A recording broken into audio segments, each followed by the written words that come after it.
자, 이번 시간에는 제2절 보험의 수요와 공급 파트 같이 살펴보도록 하겠습니다. 먼저 나오는 게 보험제도의 기본 원리에서 보험의 정의가 교재 38페이지부터 언급이 되어집니다. 자, 이쪽 부분은 가볍게 좀 터치하고 넘어가시면 될 정도 같아요. 크게 비중이 높은 파트는 아닙니다.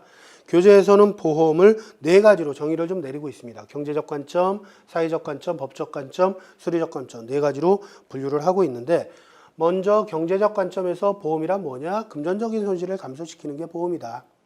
그래서 개별 계약자도 보험을 통해서 나에게 발생된 경제적 손실을 보험회사로부터 이제 보전받으니까 손실을 감소시키는 거고, 보험회사 입장에서도 고객이 많이 모이게 되면 사고에 대한 어떤 확률, 예측해 놓은 거에 대한 불확실성이 줄어든다라는 거죠. 즉 확률대로 결과가 나와지려면 그 확률에 대한 어떤 모집단이 많아야지 정확한 확률을 구할 수 있겠죠. 그런 어떤 기능 측면에서 보는 게 바로 경제적 관점이다라고 보시면 되겠고요. 사회적 관점에서의 보험은 뭐냐? 소수의 위험을 다수가 공동 부담하는 형태입니다. 그래서 그 전체 보험가입자 다수가 거기에 같이 소속되어 있는 소수의 위험을 공동 부담하는 형태. 그래서 1인은 만인을 위하여, 만인은 1인을 위하여, 이런 어떤 그 서구에서 유행했던 말이 있죠. 예, 그런 말과도 관련되어지는 게 사회적 관점에서의 보험이다라고 보시면 되겠고요. 법적 관점에서 보면 보험도 하나의 법적 계약이다라는 겁니다. 그래서 금전의 손실을 이렇게 전보해 줄 목적으로 서로 고객과 계약자 간에 맺어지는 법적인 계약 형태가 바로 보험이다라는 겁니다. 그 다음 마지막 네 번째로 수리적 관점에서 보면 요건 이제 계산과 관련되는 거니까 미래의 손실을 예측해서 계약자 각자가 부담해야 될 몫을 계산해서 분배하겠다라는 겁니다. 즉 고객이 가지고 있는 확률 또 고객에게 지급될 보험금 요 두 가지를 어떤 사고 확률과 같이 고려를 해서 고객이 각자 납부해야 될 보험료를 계산해내겠다. 수리적으로 계산해내겠다. 이게 바로 보험이다라는 거죠. 그래서 이걸 수리적 관점으로 보는 보험이다라는 겁니다. 그래서 교재 보고 간단하게 체크만 좀 해드리면은요. 39페이지 경제적 관점에서 보험은 뭐냐? 첫 줄 끝에 재무적 위험을 감소시키는 게 보험이다. 그래서 이를 위해 위험의 전가 결합 방식을 이용하고 보험은 개별적 위험과 집단적 위험 모두를 감소시키는 기능을 가지고 있습니다. 개별적 위험은 개인이 가지고 있는 위험, 집단적 위험은 이제 개인의 보험을 받은 회사 입장이죠. 그래서 어떤 확률의 불확실성을 제거하는 측면이 있다라는 거고요.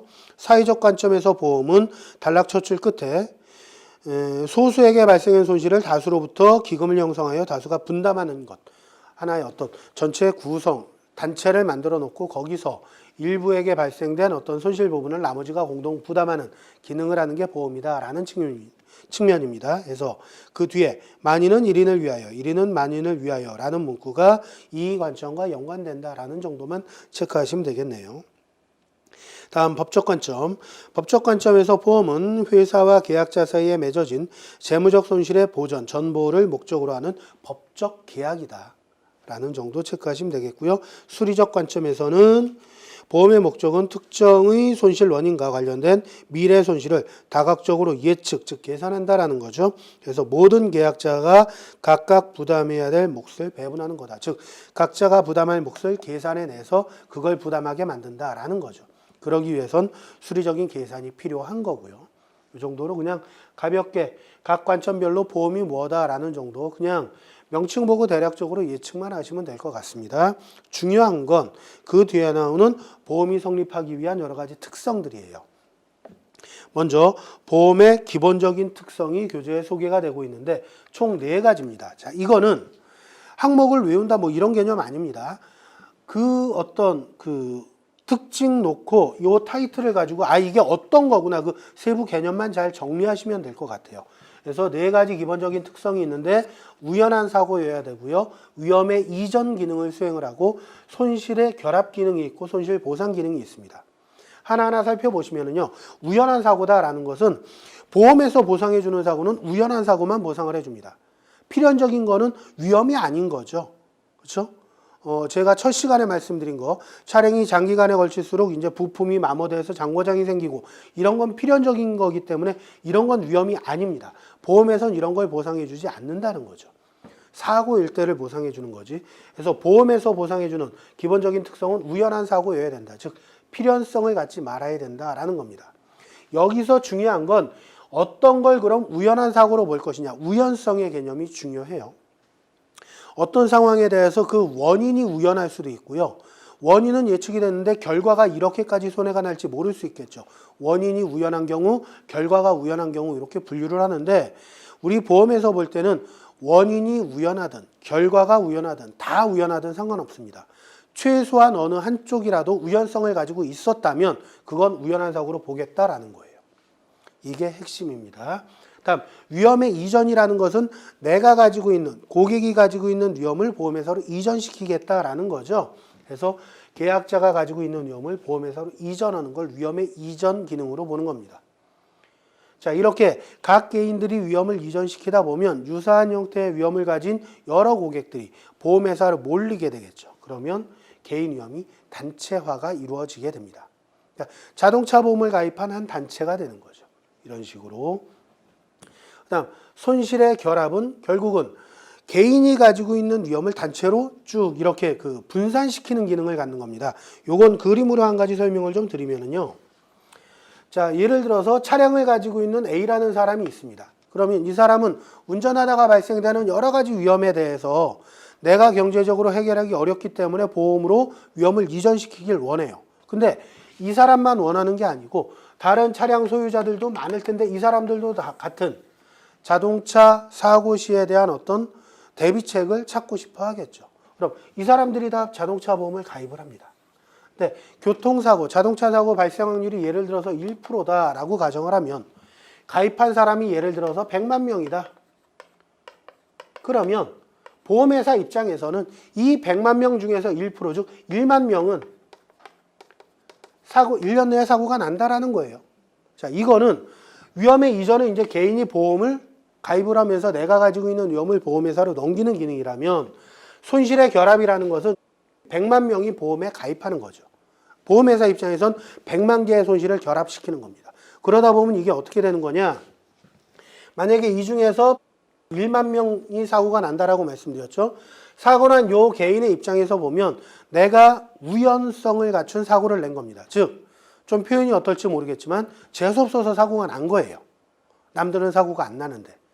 근데 보험회사 입장에서 보면은요, 이 사람은 재수없어서 사고가 난 게 아니라 100만 명 중에 사고 나는 1만 명에 포함된 것 뿐이란 얘기입니다.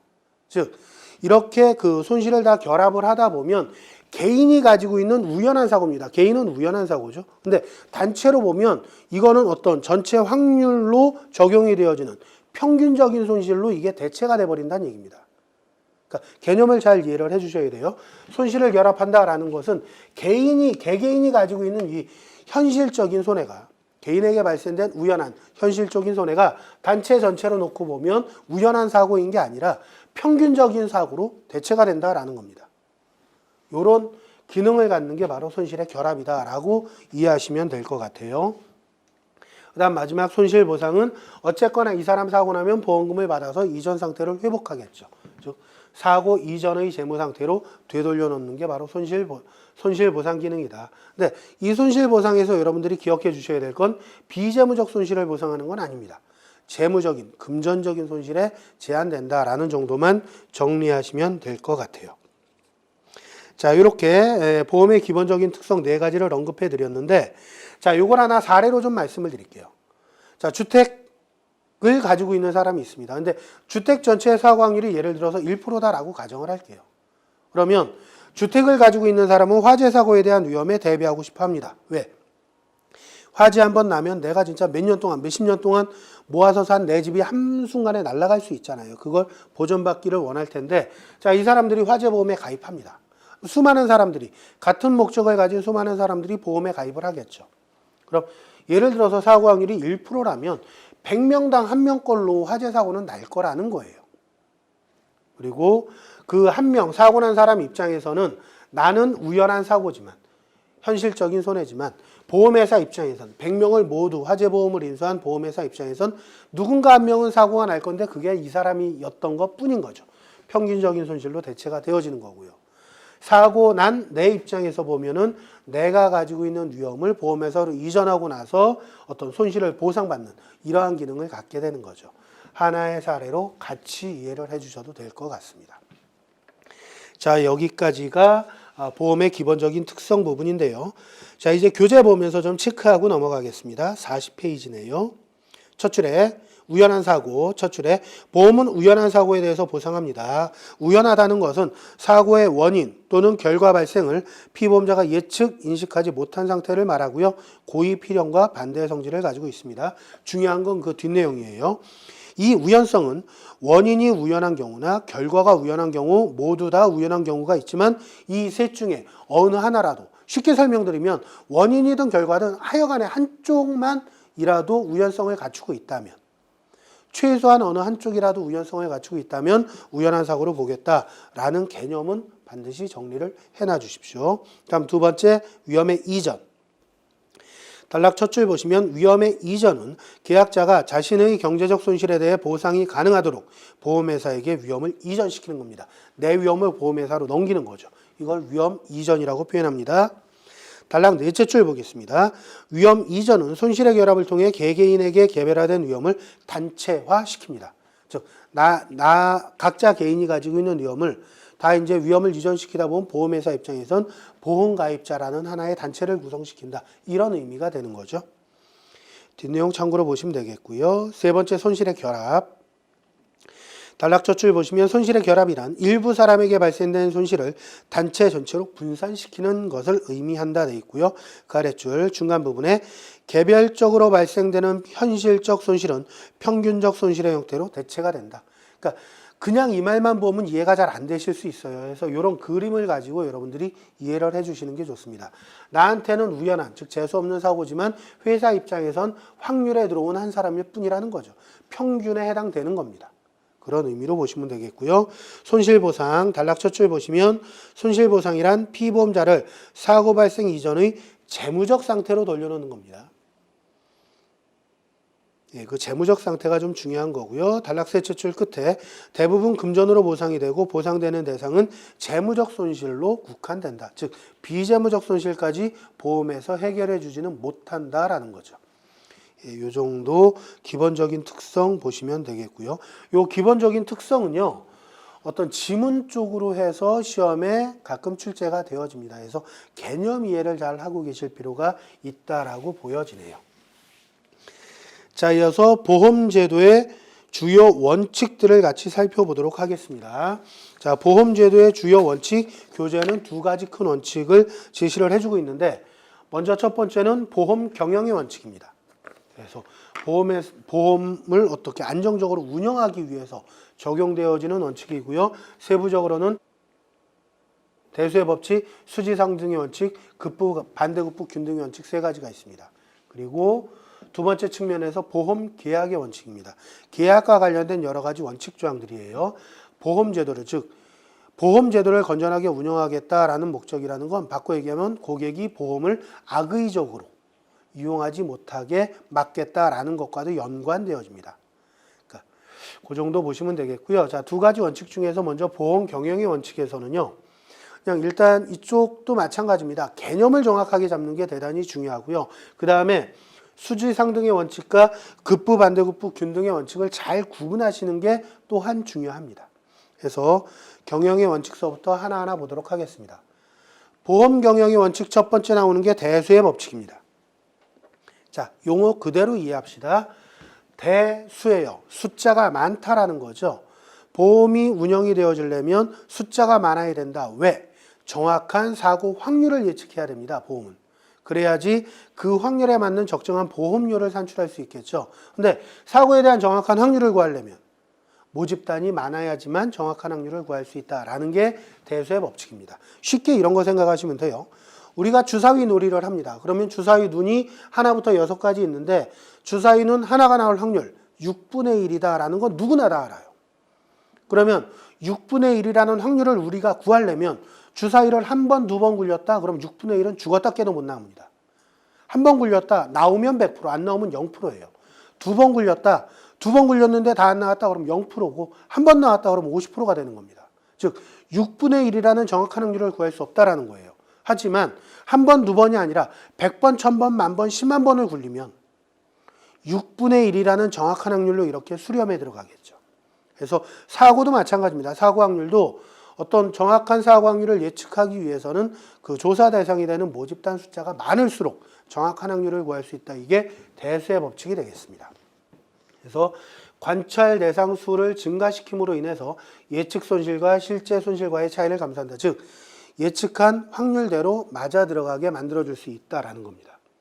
그래서 어떤 예측과 실제 결과에 대한 불확실성을 줄이기 위해선 즉 숫자를 많이 가져가는 게 중요하다. 이게 대수의 법칙 첫 번째고요. 두 번째 수지상등의 원칙과 급부, 반대급부, 균등의 원칙은요. 둘 다 상등, 균등이라는 말이 들어가요. 그러니까 이쪽 저쪽이 서로 일치해야 된다라는 개념입니다. 근데 이게 관점의 차이에서 사실은 둘이 달라져요. 그래서 먼저 수지상등의 원칙 보시면 수와 지가 같아야 된다라는 겁니다. 그럼 수는 수입을 가리키는 거고 지는 지출을 가리키는 거예요. 수입과 지출이 같아야 된다. 중요한 건 이건 기업의 관점입니다. 보통 우리가 시장 가서 물건을 사요. 그러면 물건값을 깎으려고 그러겠죠. 뭐 콩나물 1,000원어치 했는데 이거 뭐 조금 더 주세요. 아니면 뭐 이거 한 800원에 주세요. 이러면 그 판매하시는 상인이 그런 얘기합니다. 그렇게 팔면 나 믿져요. 수지 타산이 안 맞아요. 이런 말을 하겠죠. 즉 수지 타산을 따지는 건 상품을 구매하는 사람이 아니라 판매하는 사람이다. 혹시 이해가 가시나요? 그런 측면으로 보시면 보험을 판매하는 사람은 기업이라는 겁니다. 고객은 보험을 구매하는 거죠. 그래서 수지 타산을 따진다. 이건 기업의 관점이구나. 이게 사실은 핵심입니다. 여기서 출발하시면 이해하시기가 쉬워요. 그래서 이 개념은 점점 이제 그 양쪽을 일치시키는 개념에서 규모를 좀 확대시키면 우리가 납부하는 보험료 안에는요, 보험의 기능을 하는 측면이 있고 보험회사 운영을 하는 측면이 있습니다. 이 중에 보험의 기능을 하는 측면을 순보험료라고 불러요. 우리가 뒤쪽에서 자세하게 학습을 할 겁니다. 이 순보험료와 해당 보험에서 지급되는 돈이 있어요. 환급금이나 보험금이나 이렇게 보험의 기능을 하는 보험료 측면, 보험의 기능을 하는 보험금 측면을 일치시키는 거, 양쪽을 일치시키는 거죠. 자, 이거 회사 입장입니다. 회사에서 전체로 걸어들인 보험의 기능을 하는 부분, 또 보험금으로 고객에게 나가는 부분, 요 둘을 일치시켜라. 하나 더 확대를 시키면은요, 보험료 안에는 보험의 기능과 보험회사 운영과 관련된 게 있다 그랬죠. 이 둘을 합치면 전체 영업보험료가 되는 겁니다. 이 전체와 보험회사에서 전체적으로 지출되는 거, 그러면 지급보험금에다가 여러 가지 뭐 인건비라든지 여러 가지 운영비가 포함될 수 있겠죠. 이 둘을 합친 거, 이 둘을 일치시켜도 됩니다. 그 다음 더 확대시키면 기업의 총 수익과 지출을 일치시키는 거. 이게 수지상등의 원칙입니다. 결론적으로 수지상등의 원칙은 기업의 관점이다. 이게 핵심이에요. 반면에 세 번째 급부, 반대급부, 균등의 원칙은요. 내가 상대방에게 해준 게 급부입니다. 그에 대한 대가로 상대방이 나한테 해주는 게 반대급부죠. 그래서 내가 저 사람에게 뭐를 했어요. 이 사람이 은혜를 갚는다고 나한테 뭐를 해줍니다. 제가 해준 게 급부. 상대방이 그에 대한 대가로 해주는 게 반대급부가 되는 겁니다. 그래서 급부, 반대급부, 균등의 원칙은요. 철저하게 개인의 관점이에요. 내가 이 사람한테 뭐를 해줬어요? 받는 거. 이게 반대급부니까 둘이 일치해야 된다라는 건데 자, 이걸 보험의 관점으로 한번 보겠습니다. 그러면 제가 보험료를 내면서 보험회사에 보험을 가입해요. 저는 보험료라는 급부를 제공하는 거죠. 그에 대한 반대급부로 저는 특정 어떤 보험사고가 발생이 될 때 약정된 보험금을 지급받기로 약속을 받는 거죠. 위험보장이라는 반대급부를 그만큼 받는 겁니다. 이 둘을 일치시키는 게 급부, 반대급부, 균등의 원칙이에요. 그래서 이거는 보험료를 계산하는 공식하고 연관이 되어집니다. 그래서 개인이 납부하는 보험료는 어떤 보험사고가 발생이 될 때 제가 받기로 약정한 보험금 규모가 있어요. 거기다가 제가 가지고 있는 사고 확률을 곱해주는 거죠. 그에 맞게 보험료를 납부하는 겁니다. 그래서 정리하면 요 보험 경영의 원칙에서 일단 중요한 건 요 두 가지입니다. 수지상등의 원칙은 보험 회사의 관점이고 급부, 반대급부, 균등의 원칙은 개인의 관점이다. 거기서 출발해서 양쪽을 이해하시면 편해요. 헷갈리지 않습니다. 그래서 누구의 관점이냐를 먼저 좀 핵심적으로 기억을 해 주시면 좋을 것 같습니다. 자, 이제 교재 보면서 이쪽 부분을 정리를 좀 하죠. 41페이지입니다. 보험제도의 주요 원칙. 단락 첫 줄 끝에 보시면 일반적으로 보험 경영의 원칙과 보험 계약의 원칙 두 가지로 구분되고요. 보험 경영의 원칙은 보험 경영을 안정적으로 하기 위해 요구되는 것으로 대수의 법칙, 수지상등의 원칙, 급부 반대급부 균등의 원칙 요 세 가지가 있습니다. 맨 밑에 단락 보시면 보험 계약의 원칙은 피보험이익, 실손보상 원칙, 대위의 원칙, 신의성실의 원칙 이런 제도가 있습니다. 그래서 그 단락 밑에서 그러니까 맨 밑에서 셋째 줄 끝에 보시면 보험 제도가 본래의 목적을 추구하면서 건전하게 운영되기 위해서 이 원칙이 준수되어야 한다. 이런 말이 나오죠. 요건 다 이어서 제가 설명을 드릴 겁니다. 자, 페이지를 넘기시면 보험 경영의 원칙 세 가지가 소개가 되죠. 먼저 첫 번째 대수의 법칙. 단락 첫 줄 보시면 대수의 법칙이란 관찰 또는 관리 대상 수를 증가시킬수록 예측 손실과 실제 손실 간 차이가 감소한다라는 측면이다. 설명이 나오고요. 단락 셋째 줄 끝에 실제 손실과 예측 손실의 차이에 대한 불확실성을 감소시킬 수 있습니다. 숫자가 많게 되면. 이 정도 체크하시면 되겠고요. 두 번째 수지상등의 원칙. 단락 첫 줄 보시면 수지상등 원칙은 보험계약에서 장래 유입될 순보험료 현가가 장래 주출될 보험금의 현가와 동일한 것을 말한다. 라는 정도 체크하시면 되겠네요. 그래서 그 아래 이제 박스로 표 나오는데 이건 참고로 보시고요. 이런 거 계산 문제는 출제되지 않습니다. 그 아래 수지상등 원칙 세 가지 조건 앞쪽에 말씀드렸죠. 점점 영역을 키우는 거. 순보험료와 보험금. 그 다음에 영업보험료와 보험금 플러스 운영비 뭐 이런 부분들 설명이 되어집니다. 참고로 봐주시고요. 다음 43페이지 급부 반대급부 균등의 원칙 나옵니다. 단락 첫 줄 보시면 수지상등 원칙은 위험집단 전체, 바꿔 얘기하면 회사 입장이란 얘기입니다. 본 것이지만 위험집단의 구성원 개개인 입장에서 본다면 각자가 내는 보험료는 그가 지닌 위험도에 보험금액을 곱한 기대값에 상응하지 않으면 안 된다. 말 참 어렵게 표현하는데 그게 이 얘기예요. 참고로 봐주시면 되겠고요. 이것을 급부 반대급부 균등의 원칙이라고 하고요. 즉 이거는 가입자 개개인의 관점이다라는 거고 그 단락 맨 밑에 줄 보시면 이거를 개별 수지상등의 원칙이라고도 한다라는 지문 있죠. 거기까지만 체크하시면 될 것 같네요. 자, 여기까지 보험 경영 원칙을 살펴봤고 이어서 보험 제도의 원칙을 같이 보도록 하겠습니다. 보험 계약의 원칙이죠. 예, 보험 계약의 원칙 소개가 되고 있는데 자, 네 가지가 소개가 됩니다. 먼저 첫 번째 나오는 게 피보험 이익의 원칙이에요. 자, 사실은 피보험 이익이라는 개념이 우리 일상생활에서 쓸 일은 아예 없고요. 보험과 관련해서도 실무하시는 분들도 많이 접해보지 못하신 용어일 수 있습니다. 근데 이거는 손해보험에선 사실은 굉장히 중요한 개념이에요.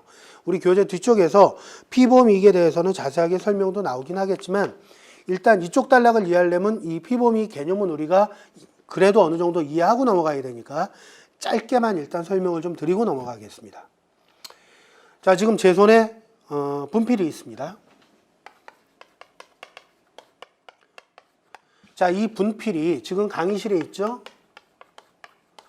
동일한 분필이 문구점에도 있을 거예요. 또 공장에도 있을 거고요. 자, 그랬을 때 우리가 보험에서 보는 이 분필의 관점. 먼저 첫 번째는 이 물건 자체를 보는 관점이 하나 있습니다. 그걸 지칭하는 용어가 뭐냐? 보험의 목적이에요. 즉, 그 대상물이 보험에 가입했느냐 안 했느냐, 보험의 대상이 되느냐 안 되느냐, 이걸 보험의 목적이냐 아니냐 이렇게 부른다는 거죠. 반면에 이 목적물이 그걸 소유하고 있는 사람에게 어떠한 영향을 미치느냐, 즉 어떠한 금전적인 영향을 미치느냐, 이 어떤 기능적인 측면이라고 할까요? 이거를 보험 계약의 목적이라고 부릅니다. 바꿔 얘기하면 이게 피보험 이익이에요. 자, 이렇게 한번 설명드릴게요. 그 강의실에 있는 분필은요, 지금 제가 하듯이 이렇게 판서 용도로 사용되어지는 물건입니다. 그 다음 문구점에 있는 분필은요, 편의점에 있는 껌 사탕하고 동일한 기능이에요. 즉 판매용 물건이라는 거죠. 이렇게 본래 용도대로 쓰는 게 아니라. 또 이런 측면도 있습니다. 문구점에서 분필 한 박스를 예를 들어서 뭐 1,000원에 사온다라고 가정을 할게요. 문구점에서 이제 도매에서 1,000원에 들여온다라고 보면 강의실에서 여기 이제 학원 관계자분이 문구점에 가서 분필 한 통을 살 때는 1,000원이 아니라 1,500원 주고 사실 거예요. 즉 문구점에서 약간의 이익을 남기겠죠. 그러면 경제적으로 얼마만큼 이익을 주느냐, 영향을 미치느냐라는 걸 보면 문구점에서의 분필 한 통은 1,000원이 되는 거고요. 강의실에서의 분필 한 통은 1,500원이 되는 겁니다. 즉, 이 분필 한 통에 손실이 발생되면 강의실에서는 1,500원의 손실이 발생되는 거고 문구점은 1,000원의 손실이 발생되는 거예요. 나한테 소유자에게 그만큼의 경제적인 영향을 미친다는 의미니까. 이해가 되실지 모르겠어요. 해서 이러한 어떤 경제적인 이해관계를 우리는 보험에서 피보험 이익이라고 부릅니다. 즉, 내가 보험을 든다라 그러면 내가 그 대상 물건에 대해서 피보험 이익을 가지고 있어야 돼요. 피보험 이익이 없는데 보험 든다? 이건 보험 성립이 안 되는 겁니다. 예를 들어서 우리 집이 있어요. 가정집이 있습니다. 그러면 집을 소유하고 있는 저는 피보험 이익이 있죠. 집에 화재가 발생되면 제가 경제적인 손해를 입게 될 테니까. 은행은 어떤가요? 제가 만약에 집을 담보로 대출받은 게 없다면 은행과 저희 집과는 아무런 관련성이 없죠. 그러면 은행은 저희 집에 대해서 피보험 이익이 없는 겁니다. 그런데 만약에 제가 살고 있는 집을 담보로 해서 담보대출을 받았다면, 그래서 그 집에다가 어떤 대출에 대한 질권을 설정을 했다면 그때는 은행도 이해관계가 생기게 되는 거죠. 집에 화재가 발생되면 대출 담보물에 하자가 발생되는 거니까. 이때는 은행도 피보험 이익을 갖게 되기 때문에 화재보험을 가입할 수 있습니다. 이렇게 이 피보험 이익에 대한 개념은요, 내가 그 목적물에 대해서 경제적인 이해관계가 있느냐 없느냐 이 측면이에요. 그리고 그 나에게 얼마만큼의 영향을 미치느냐, 어떤 금전적으로 얼마만큼 영향을 미치느냐 그 금액을 산출해서 나중에 우리가 공부하게 될 보험 가액을 설정하게 됩니다. 요건 뒤쪽에서 한 번 더 나올 테니까 그때 한 번 더 언급드리고 여기선 피보험 이익의 개념만 좀 잡도록 할게요. 그래서 피보험 이익이라는 것은 결국 뭐냐? 손해가 날 수 있는 이익이다. 그러니까 영향력이 있어야 된다라는 거죠. 목적물에 경제적인 이해관계가 있어야지만 보험 가입이 가능합니다. 그래서 소유하고 있거나 담보를 제공하고 있거나 또는 제가 남의 물건을 뭐 이삿짐 센터 같은 위탁받아서 가져가잖아요. 이런 사람들도 그 이사하는 도중에 뭔가 손실이 발생된다면 나도 뭔가 이해관계가 얽혀있기 때문에 보험 가입할 수 있게 되는 거죠. 그래서 뭔가 이해관계가 있는 부분을 우리가 피보험 이익이라고 본다라는 정도 개념은 이번 시간에 간단하게 좀 잡고 가도록 하겠습니다. 그 다음 두 번째 원칙, 손해보상의 원칙입니다. 이건 사실은 다른 교재나 뭐 다른 과목에선 이득금지의 원칙이라고도 부르고요. 손실보상 원칙이라고도 부르고요. 뭐 명칭은 다른데 우리 교재에 충실하겠습니다. 손해보상의 원칙, 용어 그대로 해석하면요, 손해난 만큼 보상하겠습니다 라는 거예요. 바꿔 얘기하면 손해난 거를 초과해서 그 이상 보상하지는 않겠습니다 라는 겁니다. 즉 보상하는 한도는 발생된 손실 범위 이내로 제한하겠다라는 측면이에요. 그래서 실제 발생한 손실만 보상하겠다. 그럼 여기서 실제 발생한 손실은 어떻게 계산하느냐? 대체 비용에다가 감가상각을 제할 수 있습니다. 그 건물 같은 경우에는 시간이 오래되면 오래될수록 노후화되면서 건물 가치가 떨어지겠죠. 뭐 땅값 때문에 올라가는 거 이런 거 말고요. 더 쉽게 자동차 같은 경우에는 오래 사용하면 사용할수록 차값이 떨어지겠죠. 이런 감가상각을 반영하는 게 손실비용이다라는 겁니다. 근데 감가상각이 없는 물건도 있기는 해요. 편의점 물건 같으면 감가상각 되기 전에 계속 물건이 이제 이렇게 그 교체가 되어지니까 그때 감가상각 반영이 없겠죠. 하여간에 계속 사용하는 물건들은 감가상각을 반영한 비용을 손실비용으로 봅니다. 자, 이렇게 손해보상을 하는 원칙은요, 도덕적 위태, 즉 고의사고를 막기 위해서고요, 이득금지를 시키기 위해서입니다. 예를 들어서 100만 원짜리 물건이 있는데 이 물건에 손실이 발생되면 1000만 원을 보험금으로 받을 수 있어요. 그러면 아마 강의를 들으시는 분들은 에이 그래도 라고 해서 사고를 안 일으키시겠지만 저 같으면 한 방에 900만 원을 벌 수 있기 때문에 고의로 사고를 일으킵니다. 100만 원짜리 물건 들고 100만 원의 보험 들고 보험금을 1000만 원을 받아요. 고의사고로. 제 손해는 100만 원이에요. 100만 원짜리 물건을 손해를 일으키고 1,000만 원을 보험금으로 받아요. 그럼 제 손해는 100만 원인데 1,000만 원을 받으니까 손실 복구하고 저는 900만 원 남길 수 있잖아요. 그러면 고의 사고의 가능성이 있을 수 있다라는 겁니다. 그래서 이런 걸 막기 위해서 손해보상 원칙이 적용이 되어지는 거예요. 그 다음 세 번째, 대위의 원칙이 있습니다. 자, 이거 이제 대위권이라고도 표현하는데 이것도 뒤쪽에서 좀 자세하게 나올 거예요.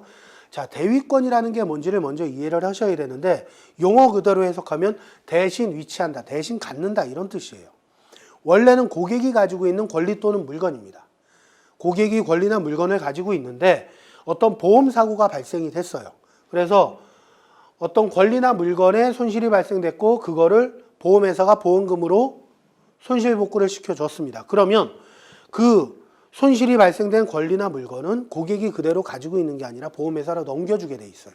이게 대위권입니다. 쉽게 두 가지 사례로 제가 예를 들어 볼 텐데 자동차가 있습니다. 그럼 자동차는 사고 나기 전에 제 소유죠.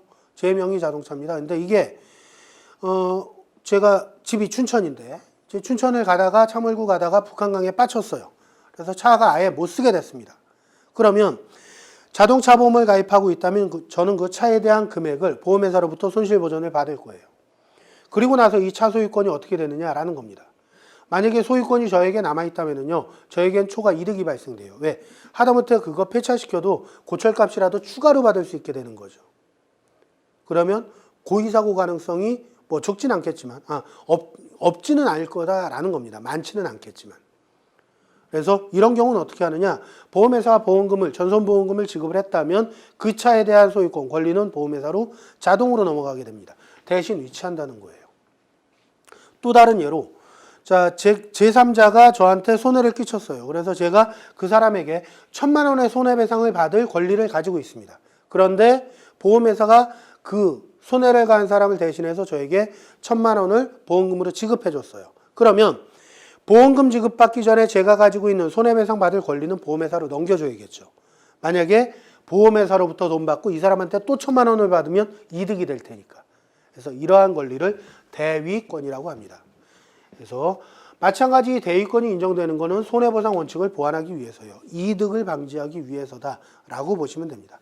대위권에 대해서는 뒤쪽에서 한 번 더 언급이 되어질 겁니다.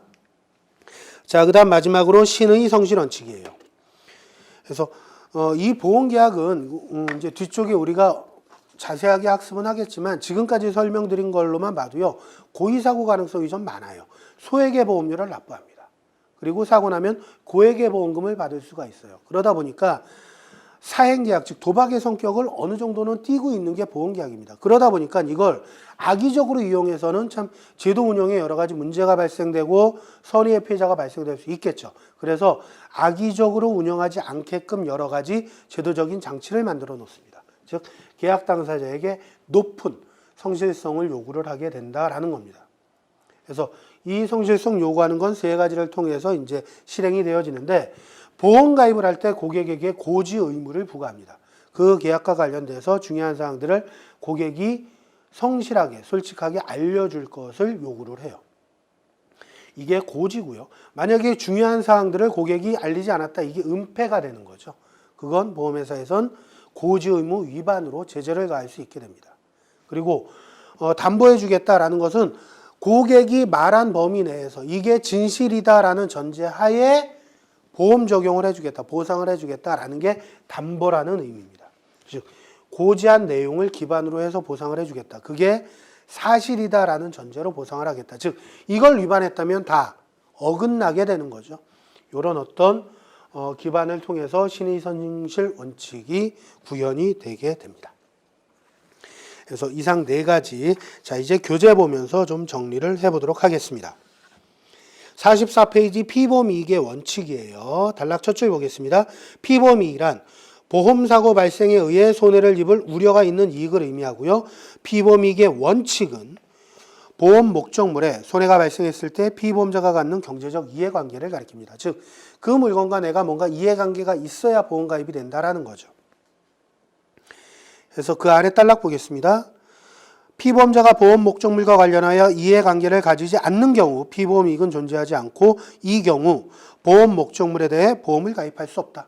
나랑 무관한 건데 보험 가입하는 게 이상하죠. 그렇게 보시면 되겠고요. 44페이지 맨 밑에 줄 끝쪽입니다. 대부분의 손해보험은 피보험이익 존재가 필요합니다. 그리고 그 아래줄 끝에 금전으로 환산할 수 없는 정신적인 손해 등은 피보험이익에 해당되지 않고요. 피보험이익을 금전으로 평가한 금액을 보험가액이라고 표현합니다. 뒤쪽에서 우리가 보험가액에 대해서는 자세하게 학습을 할 거예요. 일단 이 정도 지문만 체크를 좀 해 놓겠습니다. 그 다음 아래 단락 보겠습니다. 피보험이익이 존재하는 시기에 대해서 손해보험, 생명보험 차이를 좀 보는데 둘째 줄이요. 손해보험의 경우에는 피보험이익은 손실이 발생하는 시점, 그 시점에 피보험이익이 존재해야 되는 거고 그 아래줄 중간 부분에 생명보험은 맨 끝줄입니다. 미국의 경우 계약 시점에서 피보험이익 존재를 요구합니다. 우리나라는 생명보험에서 피보험이익이 있어야 된다라는 게 사실은 개념적으로 크게 중요하지가 않아요. 미국의 경우는 이제 계약 시점에서 존재를 요구한다라는 정도만 지문으로 체크하시고요. 손해보험은 체크해 놓으십시오. 언제 존재해야 되느냐? 손해가 발생한 그 시점에서 피보험이익이 존재해야지만 보상이 가능하다. 이렇게 보시면 되겠습니다. 다음 손해보상의 원칙입니다. 단락 첫 줄. 손해보상의 원칙이란 실제로 발생한 손해만큼 보상하겠다라는 거고요. 그러니까 그걸 초과해서는 보상하지 않겠다라는 겁니다. 그 아래 단락. 보험가입자가 실제로 입은 경제적 손해보상은 대체비용에서 감가상각비를 제외한 금액이다. 그러니까 감가상각비용이 있다면 공제하고 없다면 뭐 상관없겠죠. 그래서 그 금액이 한도가 된다라는 거고 맨 밑에 단락 보겠습니다. 손해보상 원칙에 따라 피보험자가 보험가입을 통해 금전적 이득을 얻지 못하고 피보험자의 재산 상태를 손실 발생 이전의 상태로 복원시키기 때문에 보험을 통해 이익을 기대할 수 없다 해서 도덕적 위태를 막아주고 이득 금지를 한다라는 개념 설명이 나옵니다. 이게 손해보상 원칙 때문에 이루어진다라는 정도, 이건 시험 지문에 출제될 수 있기 때문에 체크를 좀 해드리겠습니다. 그 다음 46페이지 대위의 원칙. 단락 첫 줄 보시면 대위의 원칙은 손해보상 원칙을 보완하기 위한 거고요.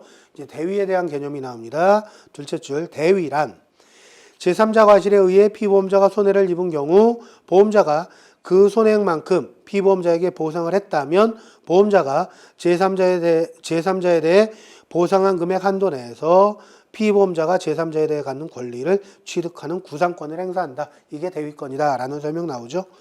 그래서 대위권은요. 뒤쪽에서 되게 자세하게 나올 겁니다. 그래서 여기는 대위의 원칙이 있다라는 정도만 뭐 100% 이해가 안 간다 하시더라도 이런 게 있다라는 정도만 하고 패스하고 넘어가셔도 되겠습니다. 다음 7번 47페이지 신의 성실 원칙 최대 선의 원칙이라고도 합니다. 단락 첫 줄 신의 성실 원칙은 보험계약 시 계약 당사자에게 다른 일반적인 계약들보다 훨씬 높은 정직성과 선의성 또는 신의 성실을 요구하는 의미다. 왜냐하면 뒤쪽에 이제 계속 언급은 되어져요. 보험이라는 게 소액의 보험료로 고액의 보험금을 노릴 수 있는 사행계약, 즉 약간의 도박의 성격을 같이 가지고 있기 때문에 그렇습니다.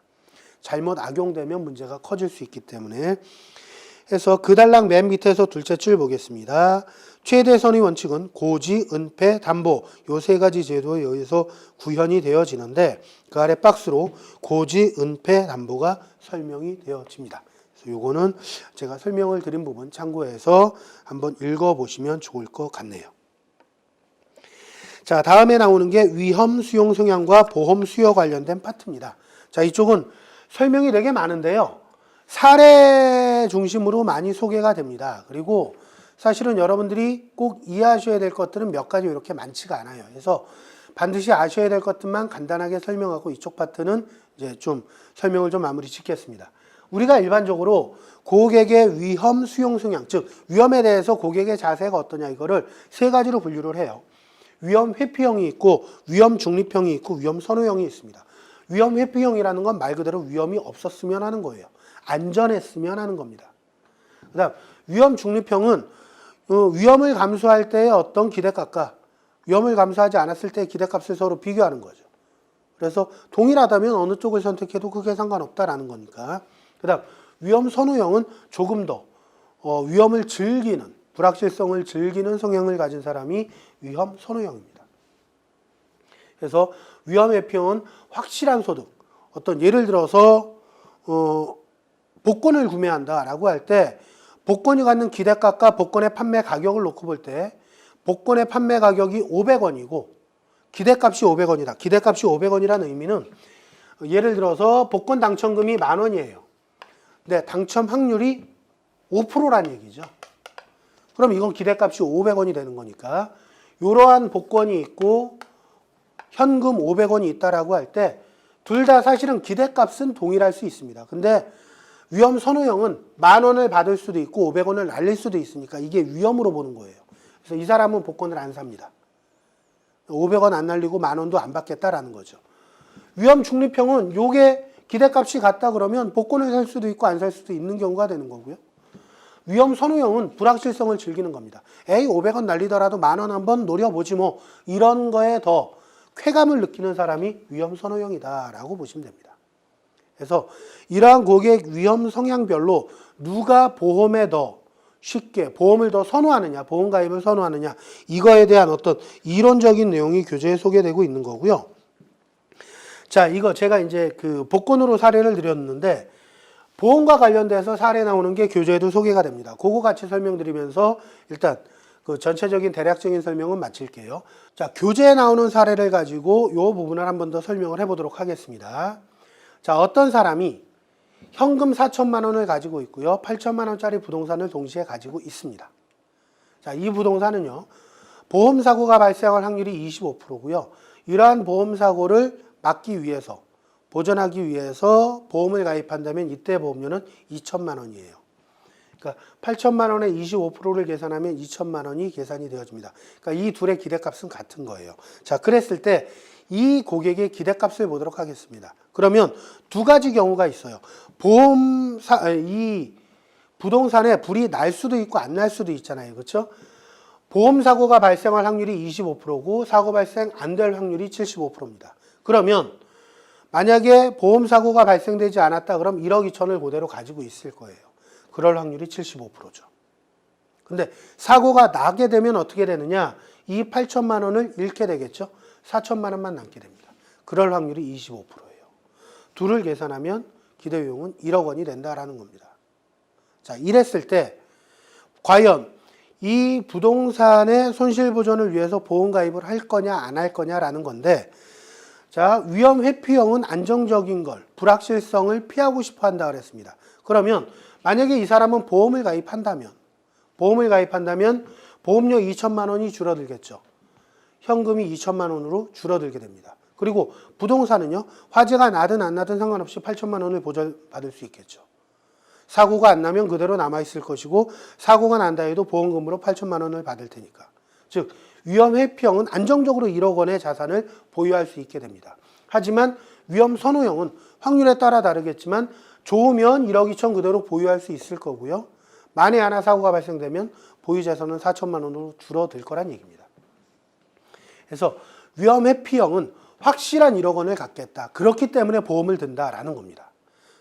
여기에 보험사고가 발생하든 안 하든 상관없이 난 그냥 안정적으로 1억 원 가지고 있겠다. 그러려면 보험을 가입해야겠죠.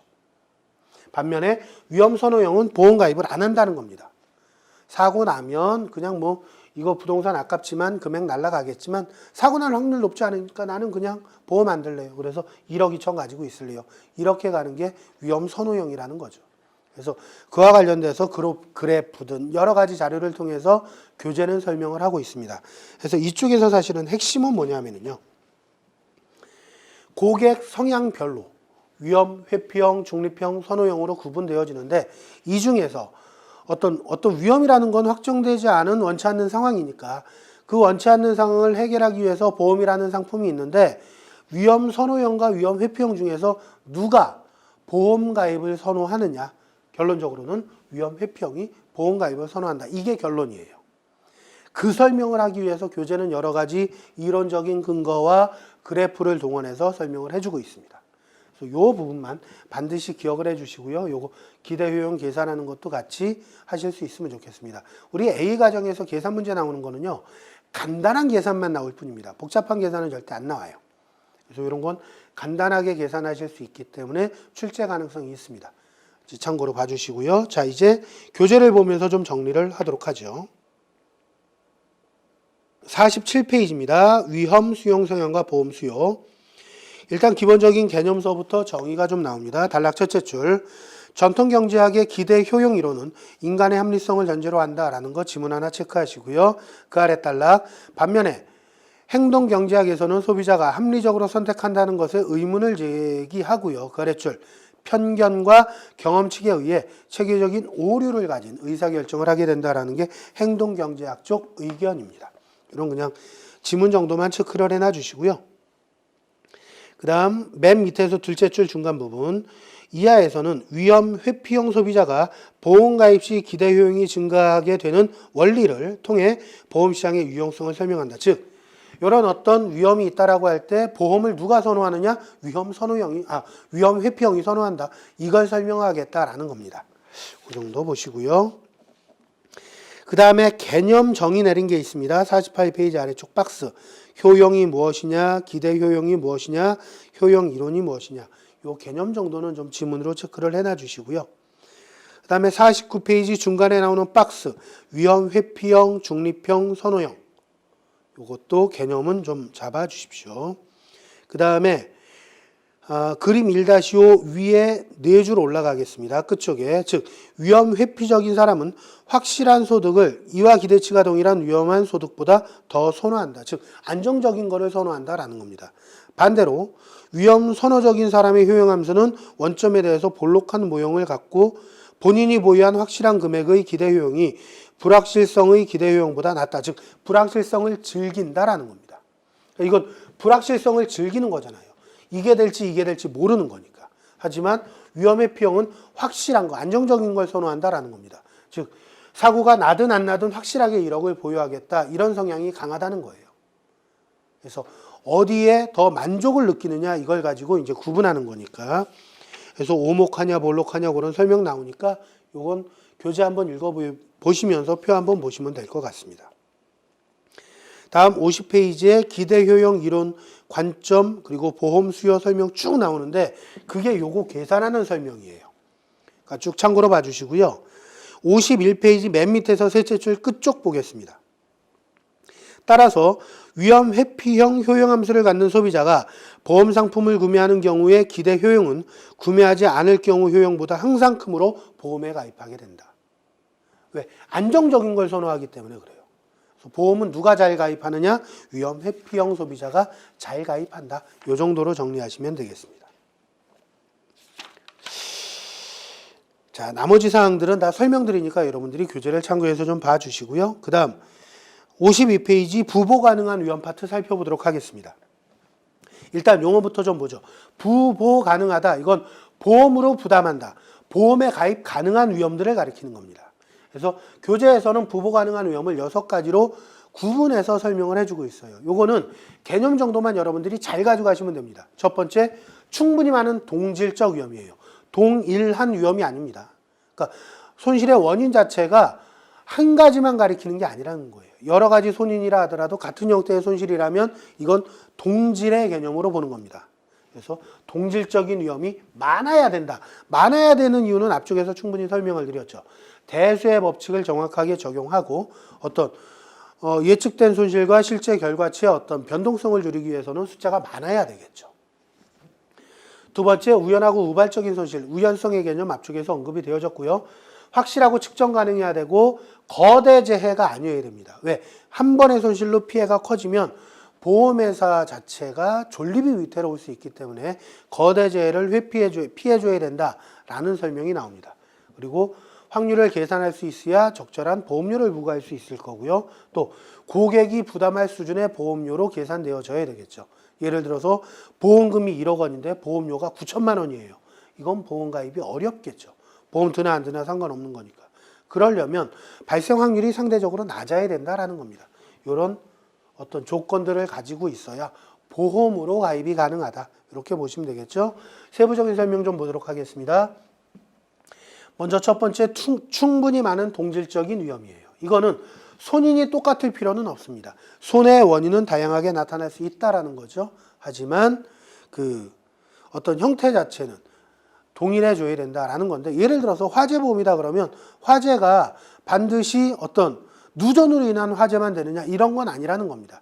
누전이든 취급 부주이든 이런 걸로 인해서 여러 가지 손인으로 인해서 발생하는 우리 주택의 화재라면 같이 보상해 주겠다, 이렇게 들어가는 게 어떤 동질적 위험에 대한 개념이다라고 이해하시면 되겠습니다. 그 다음에 손실 예측 가능하려면 충분히 많아야 된다라는 거고요. 우연하고 우발적인 손실이라는 건 고의성이 없어야 된다라는 겁니다. 즉 미래 결과를 알 수 없는 상태여야지, 미래 결과를 반드시 알 수 있다 그러면 그건 위험이 아닌 거니까. 확실하고 측정 가능한 손실이라는 것은 뭐가 확실해야 되느냐, 손실의 원인, 시간, 장소, 손실 금액 같은 게 확실하게 알 수 있어야 됩니다. 그래야 보험금 산정이 용이할 수 있겠죠. 그 다음 거대재해가 없어야 된다라는 것은 거대재해를 보험회사가 보상하면 보험회사가 파산으로 이루어질 수도 있겠죠. 그러면 그 보험사에 가입한 수많은 고객들이 보호받지 못하게 됩니다. 그래서 보험사 파산으로 고객 불이익이 생기는 것을 막아주기 위해서 거대재해를 피해줘야 되는데 여러 가지 기능들이 있어요. 뭐 재보험을 통해서 어떤 위험을 분산시키는 방법도 있고요. 그 다음에 지리적으로 시간적으로 분산해서 받는 방법도 있고요. 또 별도의 금융상품을 통해서 해결하는 방법도 교재에 소개가 됩니다. 하여간에 거대재해는 보험회사가 피해주는 게 좋다라는 거고요. 손실 발생 가능 확률을 계산할 수 있어야 된다라는 것은 보험료를 산출할 수 있어야 되겠죠. 그 다음 마지막 경제적으로 적합해야 된다라는 것은 손해 발생 확률, 위험률이 상대적으로 낮아야지 보험료가 낮게 책정되는 거지, 위험이 높은데 무조건 보험료 저렴하게 책정해라, 이런 의미는 절대 아닙니다. 그러니까 고령자일수록 종신보험 가입하는 게 의미가 없어질 수 있다는 거죠. 예를 들어서 100세까지 장수한 노인이 종신보험을 들겠다 그러면 가입 금액하고 보험료가 같은 수준이 돼버려요. 이건 보험 들 이유가 없는 거죠. 자, 이제 교재 보면서 좀 정리를 하겠습니다. 52페이지 부보 가능한 위험, 첫 번째 나오는 게 충분히 많은 동질적 위험입니다. 둘째 줄, 동질적 위험이라는 것은 반드시 동일한 손인으로 인한 것이어야 한다는 것을 의미하지는 않는다. 즉 손인은 서로 달라도 된다, 이런 의미가 되겠죠. 그 다음 그 아래 단락, 이 요건은 보험회사로 하여금 대수의 법칙에 따른 손실 예측을 가능하게 하려는 데 목적이 있다. 이건 충분히 많아야 된다라는 의미입니다. 그 다음 두 번째, 우연하고 우발적인 손실, 단락 첫째 줄, 손실이 우연하고 고의성이 없어야 됩니다. 그다음 세 번째, 확실하고 측정 가능한 손실, 첫째 줄 보시면 손실이 확실하고 측정 가능해야 한다는 것은 손실의 원인, 발생 시간, 발생 장소, 손실 금액 이런 것들이 분명해야 됩니다. 그렇지 않았을 때 발생되는 문제들이 53페이지 첫 번째 단락에 나오니까 참고로 봐주시고요. 그 다음 네 번째, 비거대재해, 거대재해가 아니어야 된다라는 건데 단락 첫째 줄 끝에 다수의 손실이 동시에 발생하지 않아야 된다라는 겁니다. 이게 만약에 발생이 되게 된다면 그 단락 밑에서 둘째 줄에 보험회사는 유동성 위험에 직면해서 파산 가능성이 높아지고요. 이로 인해 손실을 입은 보험 가입자에게 약속한 보험금을 지급하지 못하는 문제가 발생될 수 있겠죠. 그래서 이러한 거대재해를 피하기 위한 방법이 그 아래 첫째, 둘째, 셋째로 나옵니다. 그래서 첫째 나오는 게 재보험이용. 재보험이라는 거는 이런 거 한번 생각을 해보죠. 예를 들어서 위성이 하나 있습니다. 이 위성도 보험에 가입을 합니다. 이 위성의 금액이 예를 들어서 10조라고 가정을 할게요. 그보다 더 하는지 덜 하는지는 저도 모르겠습니다. 자, 그러면 이 위성을 정부가 A보험사에다 가입을 해요. 10조 원에 대해서. 그러면 A보험사는 10조 원의 보험 목적물을 인수하면서 보험료를 예를 들어서 뭐 한 100억 정도 받았다라고 가정을 하겠습니다. 문제는 계약안건으로 보험료도 많이 받아서 좋은데 이 위성 쏟아 터지면은요.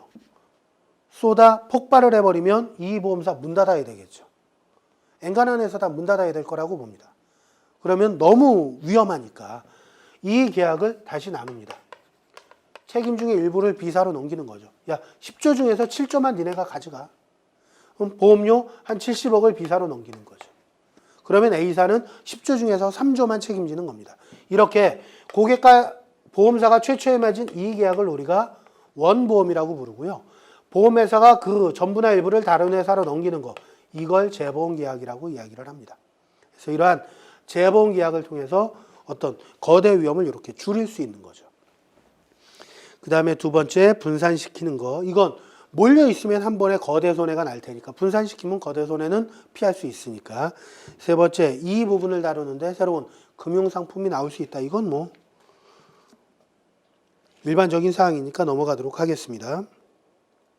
그 다음 54페이지 손실 발생 확률의 계산 가능성.